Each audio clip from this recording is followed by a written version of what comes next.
우리 어제 보고 오늘 뵈니까 또 좋네요. 한번 다시 한번 인사할까요? 좌우분에게 인사합니다. 참 잘하셨습니다. 네, 한 번 더 인사합니다. 메리 크리스마스. 할렐루야. 우리 아버지 하나님은 사랑이십니다. 그 하나님은 여러분과 저를 사랑하십니다. 또한 그 하나님은 여러분과 저를 위한 놀라운 계획을 갖고 계십니다. 2023년 성탄절 예배를 맞이하면서 다시 한번 저와 여러분이 우리 주님의 풍성한 사랑을 체험하시고 또 우리를 향한 놀라운 계획을 발견하게 되시기를 주님의 이름으로 축복드립니다. 저는 봉독한 말씀을 중심으로 하나님의 성탄 선물이라는 제목으로 여러분과 함께 은혜를 나누기 바랍니다. 우리 오늘 한번 가슴에 한번 손 얹어 주실래요? 저를 따르시죠. 하나님은 사랑이십니다. 하나님은 나를 사랑하십니다. 하나님은 나를 위한 놀라운 계획을 갖고 계십니다. 믿는 분 아멘 하시기 바랍니다. 아멘. 그렇습니다. 날마다 시시때때 이 말씀을 고백하고 묵상하면서 주의 나라 오일을 구하시는 저와 여러분이 되기를 주님의 이름으로 축복합니다. 여러분, 성탄절의 의미가 무엇입니까? 진정한 성탄절의 의미가 무엇입니까? 성탄절의 의미는 하나님께서 우리를 사랑하신다는 거예요. 그리고 그 사랑을 표현하기 위해서 독생자이신 예수 그리스도를 보내주셨다는 것이죠. 그리고 그분을 믿는 자에게는 영생과 축복이 주어진다는 거예요. 성탄절 하면 제일 많이 생각나는 단어가 무엇입니까? 성탄절 하면 제일 생각나는 게 뭐예요, 여러분? 선물이죠, 선물. 예, 통계조사를 해봤더니 제일 많이 오는 게 50% 이상이 선물이래요. 그 다음엔 뭘까요? 산타클로스예요. 산타클로스. 그 다음엔 뭘까요? 파티예요, 파티. 실제로 예수 그리스도는 네 번째, 다섯 번째 저 아래로 내려가 있다는 것이죠. 오늘 많은 사람들이 성탄절의 진정한 의미를 잊어버리고 살고 있는 것 같아요. 선물하면은 여러분 한번 생각해 보세요. 이제까지 받았던 선물 중에서 제일 좋았던 선물, 그리고 제일 좋지 않았던 선물 어떤 게 있어요, 여러분? 혹시 제일 좋은 선물 한번 용기 있게 말해 보실 분 계세요? 난 이런 선물 하다 제일 좋았습니다 하는 분들 없으세요? 뭐니 해도 머니가 제일 좋은가요? 저희 집도 이제 최근 들어서는 그저 오고 가는 현찰 속에 싹 트는 사랑이라서 이제 현찰을 주고받고 하는데, 제 편하고 좋긴 하지만 또 정성은 좀 덜한 것 같아요. 그래서 우리가 좀 선물을 고를 때 고민을 많이 하잖아요. 아무거나 대충 주면 좋겠지만 그 선물의 의미가 없어지는 거거든요.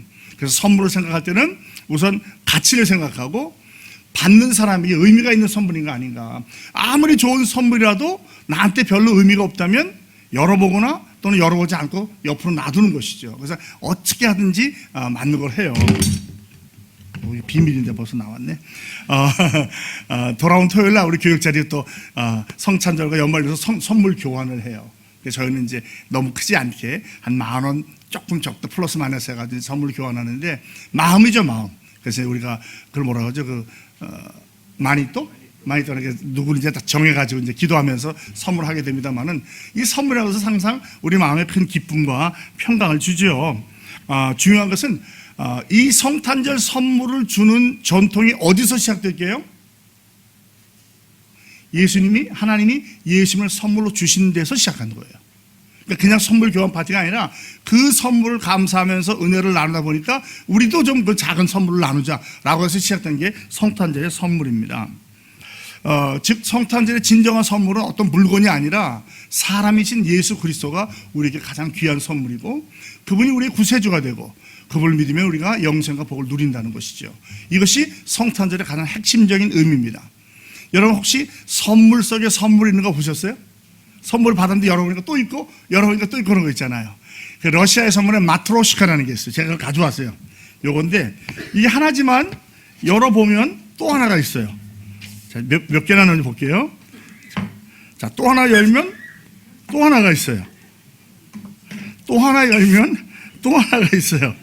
그래서 아마 요게 마지막으로 알고 있는데 아닌가? 또 있어요. 이렇게 해서 5가지 선물이 있습니다. 실제로 그 러시아의 선교사님이 저한테 선물로 주신 건데, 이전에 했던 건 제가 잃어버렸는데요. 처음에는 그 러시아 소녀가 이렇게 나와 있잖아요. 그 안에 누가 있었냐면 보리스 옐친이 있었고요. 그 안에 고르바초프가 있었고요. 그 다음에 브레즈네프가 있었고요. 그 다음에 스탈린이 있었고, 그 다음에 레닌이 있었어요. 그러니까 이런 식으로 이제 이걸 선물 속의 선물이라고 말해요. 제가 왜 이런 말씀을 드리냐면 예수님이라는 선물을 받으면요, 그 안에 포함되어 있는 많은 선물을 누리게 돼 있어요. 영생과 복락과. 오늘 저는 그 중에서도 세 가지 선물에 대해서 함께 생각해 보려고 합니다. 그것은 바로 뭐냐면 기쁨과 소망과 평강이에요. 먼저 누가복음 2장 10절을 말합니다. 볼까요? 천사가 이르되 무서워하지 말라. 보라, 내가 온 백성에게 미칠 큰 기쁨의 좋은 소식을 너희에게 전하라. 큰 기쁨, 기쁨과 행복이 선물로 따라와요. 예수를 믿으면 세상에 알지 못하는, 주지 못하는 기쁨과 평강이 우리에게 있어요. 11절 볼까요? 오늘 다윗의 동네에 너희를 위하여 구주가 나셨으니 곧 그리스도 주시니라. 소망과 희망이에요. 내 힘으로 나를 구원할 수 없다는 건 누구나 알잖아요. 그런데 예수님이 나를 구원해 주신다는 희망과 소망이 있는 것이죠. 그 다음에 14절입니다. 지극히 높은 곳에서는 하나님께 영광이요, 하나님이 기뻐하신 사람들 중에 평화로 다니라. 평화와 평강입니다. 오늘날 이 세상에 가장 갈구하는 게 뭐예요? 평강이에요. 평강. 평화 때문에 전쟁을 한다니까요. 참 아이러니죠. 뭐 이스라엘과 하마스는 마찬가지죠. 자기들의 평강을 위해서 서로 전투를 벌이고 살생을 하잖아요. 그런데 예수님을 만나게 되면 기쁨과 소망과 평강이 한꺼번에 오는 줄로 믿으시 바랍니다. 그래서 천사들이 이 성탄을 선포할 때 제일 먼저 한 말이 뭐예요? 무서워하지 말라. 다시 무서워하지 말라. 한 번 더 무서워하지 맙시다. 세상이 아무리 우리를 공격해 와도 주께서 함께 하시면 이길 수 있는 줄로 믿습니다. 주님이 오신 이유는 우리를 무섭게 하기 위해서 오신 게 아니에요. 우리를 기쁘게 해주고 희망을 주고 용기를 주게 오신 것입니다. 왜 예수님께서 어린아이로 오셨을까요? 어린아이를 무서워하는 사람은 아무도 없죠. 우리 어제 7명의 어린아이를 유아세를 했지만 제가 그 안에 봐서 한 명도 무서워하는 아이가 있었을까요? 없었을까요? 없어요. 얼마나 사랑스러운지 몰라요. 우는 모습도 귀엽더라고요. 사랑스럽고. 특별히 딸을 보면 저는 막 가슴이 둔둔둔해요. 하나님 언제나 손녀딸 두실까 안 주실까 하는 기대를 합니다만은 여러분, 어린아이로 왔다는 얘기는 어린아이는 무서운 사람은 없는 거거든요. 누구에게나 선물로 기쁨을 주기 위해서 어린아이를 보내주신 거예요. 하나님이 뭐 어떤 종류로도 보낼 수 있잖아요. 뭐 군인으로도 로켓으로도 다 보낼 수 있지만 그렇게 안 하고 아주 어린아이, 힘없고 정말 우리가 받아 사랑스러운 아이를 보내주신 이유는 바로 우리에게 그런 것을 주기 위해서 그런 것인 줄로 믿습니다. 아무도 두려워할 필요가 없는 거예요. 자, 이렇게 예수님을 우리가 선물로 받게 된다면 제일 먼저 기쁨과 행복, 두 번째 소망과 희망, 세 번째 평화와 평강을 얻게 돼요. 오늘 이것을 한 가지 자세히 살펴보길 바랍니다. 하나님께서 우리에게 주시는 성탄 선물은 과연 무엇입니까? 첫 번째 볼까요? 첫 번째 있습니다. 하나님의 기쁨의 선물을 받으십시오. 기쁨과 행복이 같이 가는데 제가 항상 말씀하지만 기쁨은 상황에 의해서 흔들리지 않는 거예요. 주님이 내 안에 주인 되심으로 오는 거, 어떠한 상황 속에서 기뻐하시는 거고요. 행복은 조금 달라요. 행복은 환경에 따라 다르죠. 아무 때나 행복할 수 없잖아요. 뭐 사는 식구 세상을 떠났다든지 내가 건강을 잃었을 때 난 그래도 행복한 사람은 별로 없거든요. 그러나 이 두 가지가 같이 간다는 사실 기억하시기 바랍니다. 누가복음 2장 10절 다시 한번 읽겠습니다. 천사가 이르되 무서워하지 말라. 보라, 내가 온 백성에게 미칠 큰 기쁨의 좋은 소식을 너희에게 전하노라. 저는 여러분이 이런 기쁨과 행복을 누리시기를 주님의 이름으로 축복합니다. 성탄절만이 아니라 1년 내내 일평생 내 안에 모신 주님으로 인하여 기쁨을 누리시기를 주님의 이름으로 진정으로 축복합니다. 어떤 사람은 예수 믿으면 내 기쁨이 다 사라진다고 생각해요. 그냥 형식에 빠져야 되고 좀 교회만 일해야 되고 뭐 아무것도 못한다고 하는데 그렇지 않습니다. 하나님 저와 여러분이 행복하기를 원하셔요. 하나님께서 우리가 웃는 걸 원하실까요? 우는 걸 원하실까요? 웃는 걸 원하셔요. 근데 우리는 자꾸 내가 즐기던 세상 낙을 못 즐기니까 나는 슬퍼질 거라고 생각하는데 그 세상 낙이 과연 우리에게 도움이 되냐는 것이죠. 술이요, 담배요, 도박이요, 파티가 정말 도움이 되냐는 거예요. 안 그래요. 순간적이고 잠시적인 것이지 길게 본다면 우리의 건강을 해치고 영육간에 도움이 되지 않습니다. 나만 그러는 게 아니에요. 사랑하는 배우자도 부모, 형제, 자녀까지도 어려움을 당하게 되는 거예요. 그러나 예수 믿는 기쁨은 그렇지 않잖아요. 오히려 좋은 전염성이 있어서 함께 기뻐하고 즐거워할 수 있는 줄로 믿습니다. 여러분, 자식이 부모를 찾아와서 어머니, 아버지, 난 오늘부터 이제 더 이상 막대에 굴든 거 안 하고 엄마, 아빠 말씀만 듣고 착한 아이가 되고 열심히 살게요. 그럴 때 그 부모님이 아싸, 너 이제부터 이놈 새끼야, 내가 하는 대로 해. 이렇게 하는 부모가 있어요, 없어요? 안 그래? 오히려 고마워하죠. 그래 참 잘 결정했다. 공부 열심히 하고 최선 다해서 성실하게 살아라. 하나님 닮은 사람이다 이렇게 얘기하지 않겠어요? 그런데 우리는 저 하나님께 오면은 하나님 저 이제 예수 믿고 구원받고 주님의 자녀 되려고 그러면 주님이 아하 이거 봐라 너 이제 아무것도 못하고 그냥 아무 데도 못 나가고 내 밑에서 고생만 하게 할 거야. 하나님 그러시겠어요? 안 그러시겠어요? 그런 분이 아니에요. 여러분 예수 믿고 자유함을 누리셨어요? 못 누리셨어요? 가세요. 손 얹고 생각해 보세요. 이런 자유가 어디 있어요?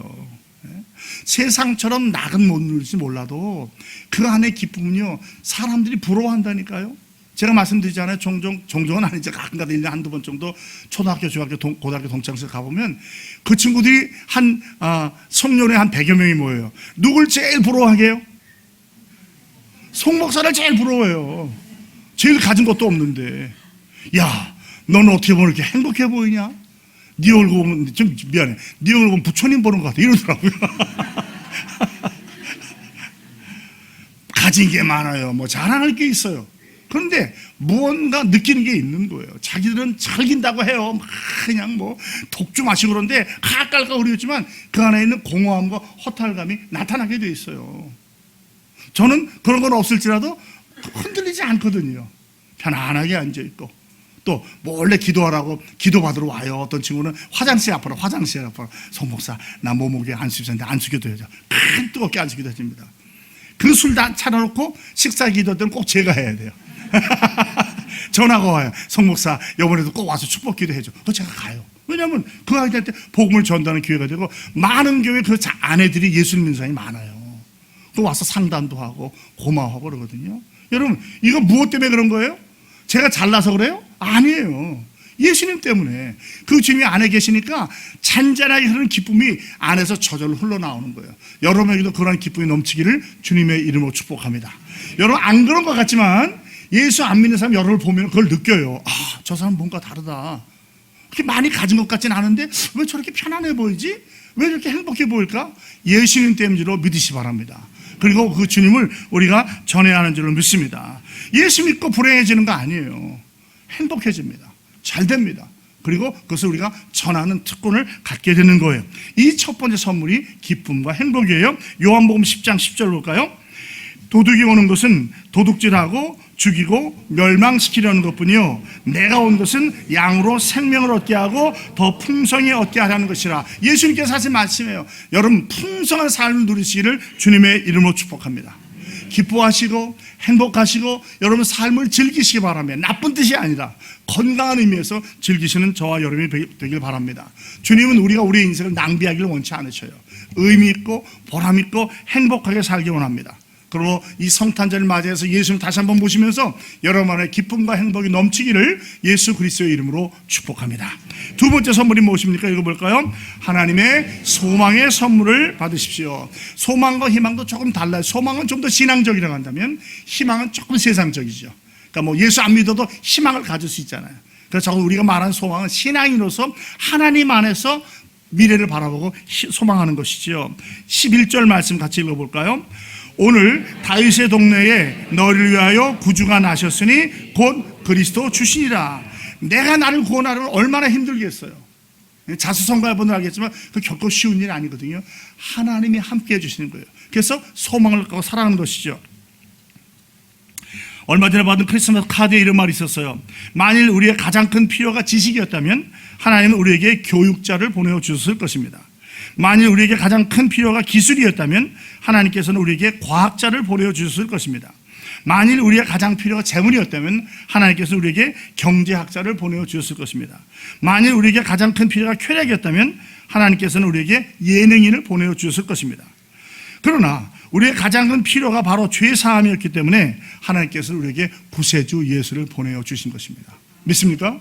여러분 인간의 마음에서 죄사함처럼 우리를 괴롭게 하는 게 없어요. 우울증, 갈등 모든 게 내 안에 있는 죄의식, 어쩔 수 없는 내 힘으로 어쩔 수 없는 그것 때문에 시작되는 거거든요. 그걸 없애려니까 술도 담배도 마약도 도박도 별걸 다 찾아가는 뭐 익스트림 스포츠 다 어디서 나오는 거예요. 그 구원은 바로 그 안에 있는 거거든요. 자, 구원은 뭘 말합니까? 구원은 세 가지가 있는데 과거에 나의 모든 죄가 사함받는 것입니다. 믿습니까? 두 번째, 현재의 문제로부터 자유함을 얻는 거예요. 문제가 없는 건 아니지만 문제가 있어도 내 힘으로 되지 않는 것을 알기 때문에 그것을 뛰어넘는 자유를 누리는 거예요. 세 번째, 구원은 미래의 소망이 성취되는 거예요. 내가 할 수 없으나 주께서 나를 인도하셔서 주님의 나를 인도해 주실 줄로 믿습니다. 그래서 구원이라는 것은 과거, 현재, 미래를 포함하는데 과거에는 죄사함, 현재는 자유함, 미래는 소망이에요. 여러분, 이런 선물이 있는, 어디에 이런 선물이 있겠어요? 인간이 되신 우리 하나님 예수 그리스도를 통해서만 누리게 되는 줄로 믿습니다. 혹시 여러분 중에서 그 인명구조원 해보신 분 계세요? 수영장에서 사람 구하는 거, 라이프 가드라고 그러죠. 그 제 제자 중에 그런 친구 하나 있었는데 그 친구가 훈련할 때 한번 가봤어요. 그런데 재밌는 게 뭐냐면 어떤 사람이 물에 빠져 익사를 하잖아요. 곧장 들어가서 구하지 않습니다. 어떻게 하는지 아세요? 그 사람이 힘이 완전히 빠질 때까지 주위를 빙글빙글 돌아요. 그러다가 꼴깍하고 넘어갈 때 얼른 가서 머리를 쥐어채든지 목을 쥐어채고 나오더라고요. 왜 그러냐고 물어봤더니 사람이 물에 빠질 때 그 힘이요 무섭답니다. 거기 한번 잡히면 같이 죽는다는, 같이. 그래가지고 그 사람을 살리기 위해서는 힘이 다 빠질 때까지 기다려주는 거예요. 그리고 그때에 가서 건져주면 둘 다 사는 거예요. 그런데 우리가 사람이 허우적거린다 급하게 구하러 갔다가는 같이 죽는 거예요. 종종 그런 경우 많이 보셨잖아요, 여러분. 저 어렸을 때는 제가 이제 서울에 있는 뚝섬 근처에 살았거든요. 거기 장마가 자주 나요. 그럼 꼭 몇 명씩 수영하다가 죽는 친구 있는데 그냥 죽는 게 아니라 같이 빠져는 거예요, 같이.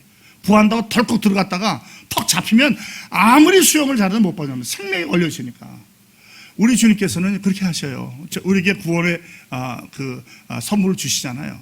우리가 받아들이면 좋지만 받아들이지 않으면 어떻게 하냐면 그래 네 마음대로 한번 해봐 라고 기다리셔요. 그러니까 되게 많은 경우에 보면 간증이 뭐냐면 막 내 힘으로 하려고 노력하다가 탁 포기할 때 주님을 만나잖아요. 그렇죠? 이것도 해보고 저것도 해보고 다 했는데 안 되는 거예요. 더 이상 난 안 되겠구나. 나는 이제 내 삶을 맞춰야겠다 할 때 주님께서 나타나셔서 잡아주시는 거죠. 여러분, 저와 여러분은 그렇게 구원받지 않았습니까? 우리의 좌절, 긴장, 스트레스, 분노, 불안, 초조, 죄의식, 쓴뿌리, 절망감, 이걸 우리가 해결하겠어요? 세상적인 방법은 그냥 쾌락과 잠시의 어떤 그 마취 상태로 들어가서 잊어버리는 것밖에 없어요. 그러나 깨어나면 더 심해지거든요. 이것을 극복하는 것은 참 구세주인 예수를 만나는 거예요. 그럼 완전히 근원적으로 여기부터 회복되고 새로운 사람이 되는 줄로 믿습니다. 그러므로 내 힘으로 하려고 하지 마시고 기도하셔요. 기도. 주님께 부탁하셔요. 주께서 여러분을 도와주시고 선한 길로 인도해 주실 줄로 믿습니다. 이게 바로 소망의 선물이에요. 요한복음 3장 16절 17절입니다. 하나님이 세상을 이처럼 사랑하사 독생자를 주셨으니 이는 그를 믿는 자마다 멸망하지 않고 영생을 얻게 하려 하심이라. 하나님이 그 아들을 세상에 보내신 것은 세상을 심판하려 하심이 아니요 그로 말미암아 세상이 구원을 받게 하려 하심이라. 믿습니까? 구원받기 위해서 불러주신 거예요. 우리를 넘어뜨리려고 하는 게 아닙니다. 그리고 이 소망의 선물을 받으시기를 주님의 이름으로 축복합니다. 기쁨과 행복, 그다음에 소망과 희망을 누리시 바랍니다. 세 번째 선물은 무엇입니까? 하나님의 평화의 선물을 받으십시오. 평화, 평강 다 같습니다. 평화라고 하면은 일반적으로 이제 큰 나라와 나라라고 한다면 평강은 내가 누리는 것이죠. 다 필요해요, 그죠? 개인의 평강도 필요하지만 이웃과의 평화도 필요하잖아요. 나만 평강 누리면 뭐예요? 계속 싸우고 시기와 질투했으면 그건 평화로운 삶이 아니거든요. 내적으로 외적으로 누리는 것이죠. 14절 말씀 보겠습니다. 지극히 높은 곳에서는 하나님께 영광이요 땅에서는 하나님이 기뻐하시는 사람들 중에 평화로다 하니라. 즉 우리는 하나님과의 평화를 누릴 뿐 아니라 이웃과도 평강을 누리기 원해요. 그러니까 조화로운 삶이 참 필요해요.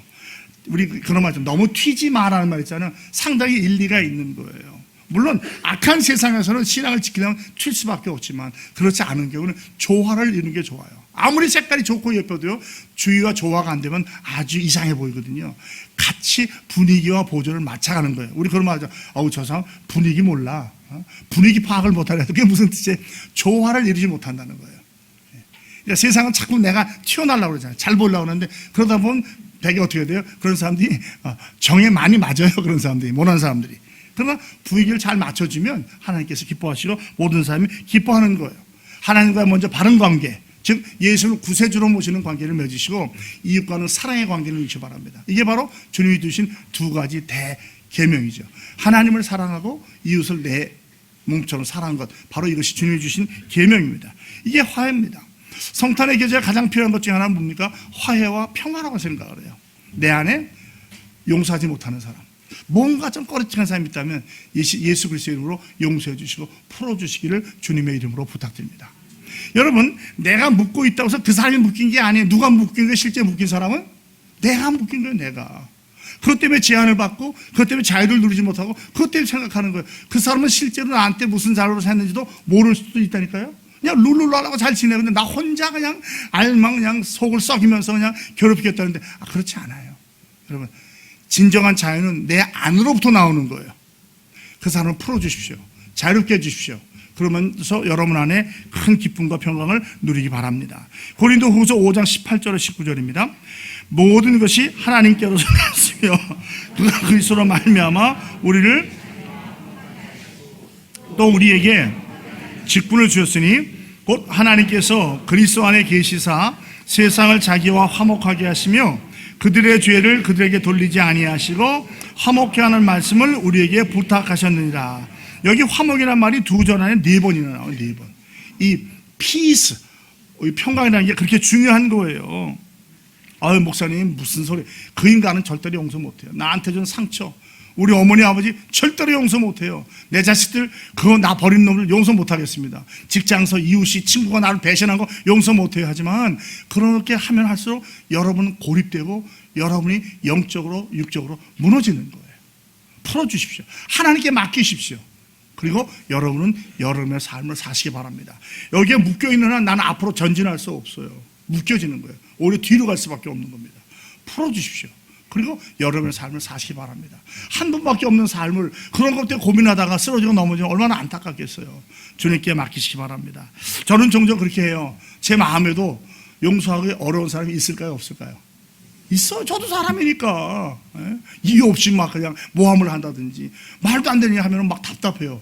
근데 용서하고 싶지 않아요. 솔직한 얘기로. 그럼 기도해. 하나님, 나 솔직히 이 인간 용서하고 싶지 않아요. 근데 주님이 용서하시면 저한테 그걸 보여주세요. 주님이 하면 내가 따라갈게요. 주님이 그들을 용서할까요? 안 할까요? 용서 안 하는 사람은 한 명도 못 봤어요. 다 용서하더라고요. 마음이 내키진 않아요. 그러나 주님이 하신다면, 내가 주님의 제자의 길을 걷는다고 한다면 주의 뜻을 따라야 되지 않겠어요? 내가 사랑하는 주님의 마음을 아프게 한다면 그것처럼 마음이 아픈 게 어디 있겠습니까? 주님께 드리고, 주님 저도 용서할게요. 저도 용서할게요. 그리고 계속해서 반복해서 고백합니다. 주님, 그 사람은 용서합니다. 예수님을 용서합니다. 용서 한 번에 됩니까? 아니에요. 용서는 평생 하는 거예요. 그래서 용서했다고 해도 그 사람이 내한테 나타나면 내 마음 편치 않을 때가 있어요. 어떡합니까? 주님, 저 과거에 용서한 거 아시죠? 지금도 용서할게요. 앞으로도 용서할게요. 계속 반복하는 거예요. 그런데요, 놀라운 것은 그렇게 하다 보니까 어느 순간에 그 사람이 불쌍해 보이더라고요. 측은해 보이더라고요. 사랑스럽더라고요. 그러면 저는 주님께서 내 마음을 풀어주시는구나 라는 생각을 해요. 여러분, 내 안에 용서하지 못하고 이렇게 막힘이 있잖아요. 여러분이 막히는 거예요. 여러분이. 그러면 길이 풀리지가 않아요. 관계가 얼마나 중요해요. 관계를 풀어가는 방법은 내가 스스로 풀어주는 거예요. 그 열쇠는 나한테 있습니다. 그 사람한테 있는 게 아니에요. 그러므로 이 성탄의 계절에 연말연시를 맞이해서 혹시 기도하는 가운데 누군가 퍼뜩 떠오르는 사람이 있잖아요. 만약에 내가 용서하기 어려운 분이라면 예수 그리스도의 이름으로 용서하시고 참 자유와 평강을 누리시기를 주님의 이름으로 축복합니다. 고린도후서 9장 15절입니다. 말할 수 없는 그의 인사로 말미암아 하나님께 감사하라. 이 많은 복을 주셨는데요, 내가 용서하지 못하면 못 누려요. 그 관계 때문에 교류하다 보면 내가 받은 복을 누리지 못한 말이죠. 얼마나 안타깝습니까, 여러분? 가만히 생각해 보세요. 주님께서 주신 복이 얼마나 많아요. 가정을 주신 거, 자녀를 주신 거, 배우자 만난 거, 인천중앙교에서 한 식구가 된 거, 여러분 이것도 얼마나 큰 복입니까? 그런데 어떤 한 문제에 집중되면 다 안 보여요. 거기밖에 안 보니까. 그렇게 하면 얼마나 안타깝겠어요. 우리 가운데는 그런 분이 한 분도 없기를 바랍니다. 여러분, 성탄절 선물, 제가 이제 이전에 했는데 성탄절 선물 받고 49년 동안 풀어보지 않은 사람이 있대요. 세상에 그런 바보가 어디 있어요? 아니, 여러분 만약에 저한테 성탄 선물 줬는데 한 일주일, 2주에 저한테 찾아, 목사님 그 선물 어떠셨어요? 아우 참 고마웠어요. 근데 너무 바빠서 안 열어봤어요. 그럼 여러분 저거 뭐라고 하세요? 너는 내년부터 선물 없다. 그러면 그렇지 않겠어요? 예? 근데 아니, 세상에 가장 귀한 선물 예수 그리스도를 받고도 누리질 못해요. 안 받는 사람도 있고요. 우리 가운데는 그런 분이 한 분도 없기를 바랍니다. 네, 여러분 예수님을 영접하셔요. 주인으로 모셔요. 그래서 기쁨과 소망과 평강을 누리며 살아가시기를 주님의 이름으로 축복합니다. 이 성탄을 맞이하면서 성탄의 선물 열어보지 않는 사람들이 아직도 있어요. 그분들에게 이 성탄의 선물을 나눠주시고 여러분이 함께 누리시길 바랍니다. 여러분 어려운 것 아니에요. 내 안에 주님만 모시면 그 주님이 나머지는 풀어주시는 줄 믿습니다. 아들이 011은 때와 장소를 안 가린다고 했잖아요. 괜찮아요. 그래요. 사랑하는 성도 여러분, 말씀을 맺겠습니다. 예수님을 영접하셨다면 그걸로 끝내지 마시고 기쁨과 소망과 평강을 누리시기를 축복합니다. 혹시 마지못해서 교회를 나왔는데 저 송목사 뭔 소리 하는가 하는 분 예수님을 영접하시기만 하면 돼요. 그럼 그 복을 주실 줄로 믿습니다. 이 성탄의 계절에 연말연시에 주님과 동행하면서 참된 기쁨, 참된 소망, 참된 평강을 누리시는 저와 여러분이 다 되시기를 주 예수 그리스도의 이름으로 축복합니다.